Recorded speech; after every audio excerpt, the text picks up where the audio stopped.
Kayaknya hampir semua orang pernah ke IKEA ya, tapi pernah kepikiran nggak gimana sih mereka mendesain pengalaman belanja online-nya? Nah, kali ini kita akan membongkar cetak biru digital IKEA. Kita bakal lihat gimana mereka mengubah rasa frustrasi pelanggan jadi salah satu pengalaman e-commerce yang paling lancar. Kuncinya cuma satu, mereka benar-benar paham cara kita berpikir. Pasti pernah kan ngerasain mau cari barang satu aja yang spesifik. Malah nyasar di labirin kategori dan menu yang bikin pusing. Bikin frustrasi banget kan? Dan ujung-ujungnya, ya udah deh tutup aja websitenya. Nah, ternyata bukan cuma kita yang ngerasain itu. IKEA sadar betul pelanggan mereka juga ngalamin hal yang sama. Dan parahnya, website mereka yang rumit itu bikin pelanggan kabur. Ini bukan lagi soal sepele, soal nyaman gak nyaman, tapi udah jadi masalah bisnis yang serius. Ujung-ujungnya duit yang hilang. Oke, jadi salahnya di mana sih sebenarnya? Biar kebayang, yuk kita masuk ke dalam apa yang bisa kita sebut labirin navigasi IKEA. Kita lihat gimana pelanggan bisa sampai tersesat di dalamnya. Nah, ini dia. Gak ada yang lebih jujur dari suara pengguna langsung. Coba dengerin keluhan ini. Saya ingin mencari rak buku tetapi tidak tahu harus masuk ke kategori apa. Ini tuh inti masalahnya. Ini adalah kegagalan mendasar dari apa yang disebut arsitektur informasi alias cara sebuah website diatur. Kalau langkah pertamanya aja udah bikin bingung, ya mana mungkin pelanggan mau lanjut ke langkah kedua kan?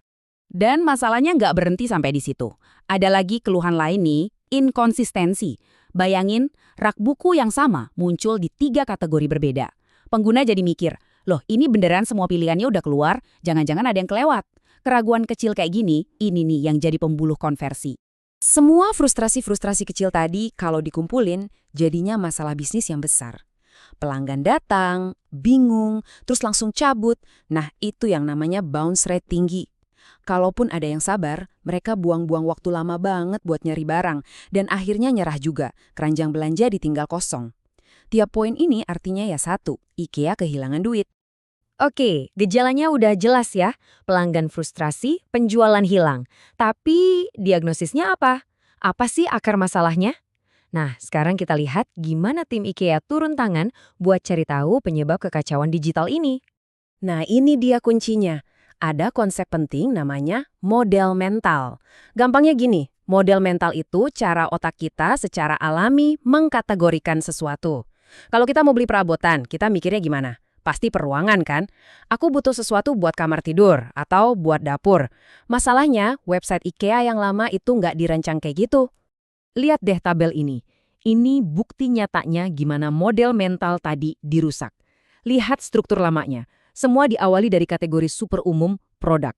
Jadi kalau mau cari rak buku, kita harus nebak-nebak. Ini masuknya di penyimpanan, ruang tamu, atau ruang kerja ya. Kacau kan? Websitenya maksa kita mikir kayak orang dalam IKEA, bukan sebagai pelanggan. Belum lagi masalah bahasa. Coba deh bedanya kabinet, buffet, sama lemari itu apa?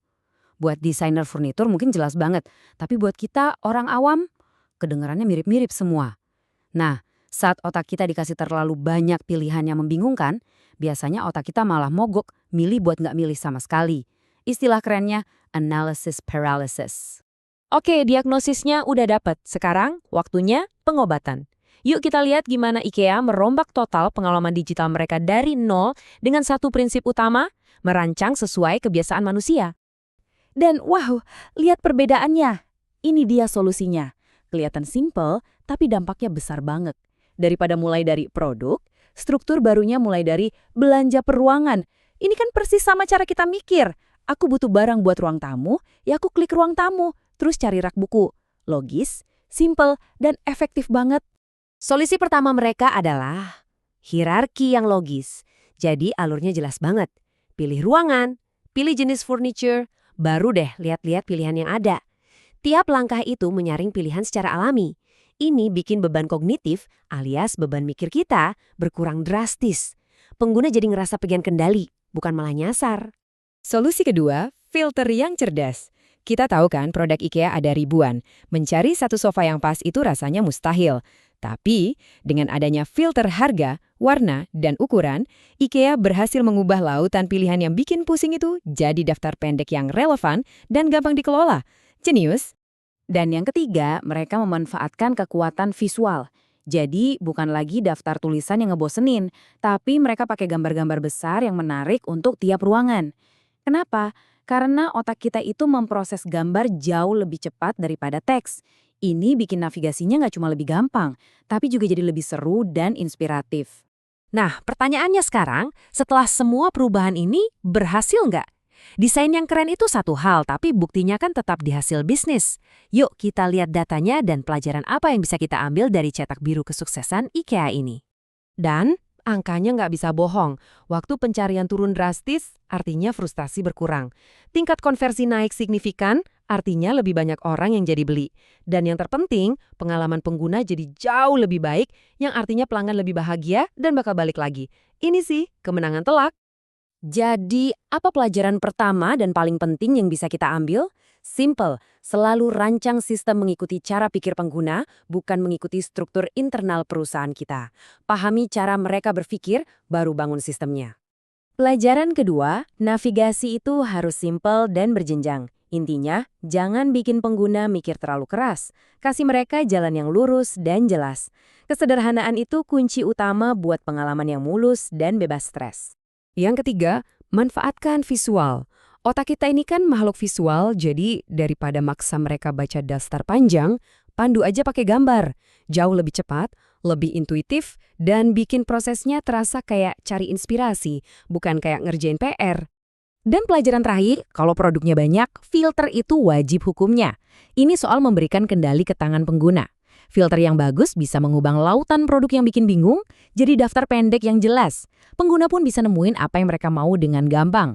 Jadi, setelah kita bedah kasus IKEA ini, saya mau kasih satu pertanyaan buat Anda.